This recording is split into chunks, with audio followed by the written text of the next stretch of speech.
Mesdames et messieurs, bonjour. Il est 12 heures. Voici pour vous l'actualité de ce lundi.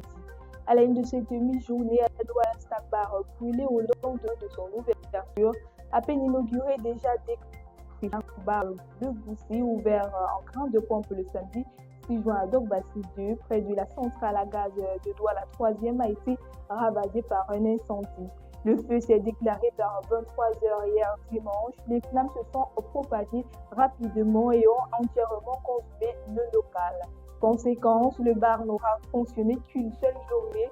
Fort heureusement, aucune perte en vie humaine n'a été enregistrée. Les sapeurs-pompiers sont arrivés rapidement et ont pu maîtriser le sinistre. L'origine de l'incendie reste encore inconnue, mais une enquête est ouverte. En éducation, d'ici 2026, report des épreuves écrites. La ministre des Enseignements secondaires, Mme Pauline Naloba-Lyonga, a annoncé ce samedi le report de toutes les épreuves écrites initialement prévues du 8 au 18 juin 2026. Cette décision fait suite à la diffusion massive de sujets confidentiels sur les réseaux sociaux. De ce fait, les épreuves se tiendront finalement du lundi 22 juin au jeudi 2 juillet 2026. Les horaires restent identiques à ceux du calendrier initial. Par ailleurs, l'enseignement technique et professionnel n'a pas été touché et poursuit normalement.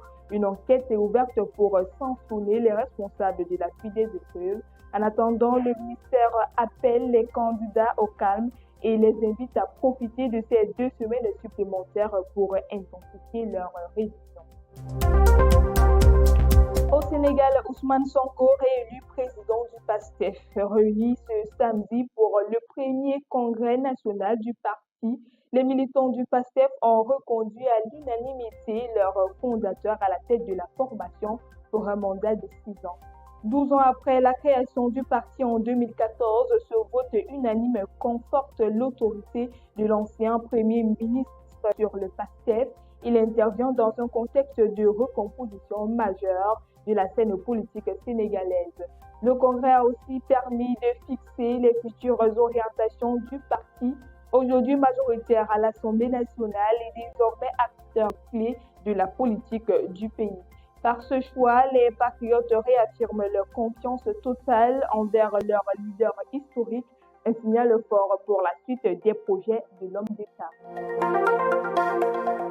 Et pour finir en sport, MTN et Lille One restent en tête d'affiche. La 23e journée de MTN et Lille One n'a pas changé de leader, mais a fait monter le suspense. Vainqueur par un score de 2-1, Enisport du Oncam garde la première place du classement. La pression reste maximale. Dynamo de Douala a battu Coton Sport, attendant que la Colombe d'Ija et l'Obos sur pelouse du Canon de Yaoundé. Les 3 poursuivants prennent les 3 points et restent coude à coude à la 3e journée de la fin. En bas de tableau, Stade Renard s'enfonce après ce nouveau revers à domicile. Chaque match comptera double désormais pour le titre comme pour le maintien.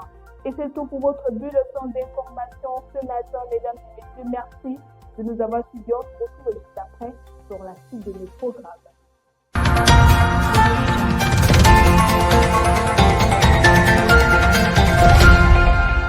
Campus TV, nous sommes ensemble.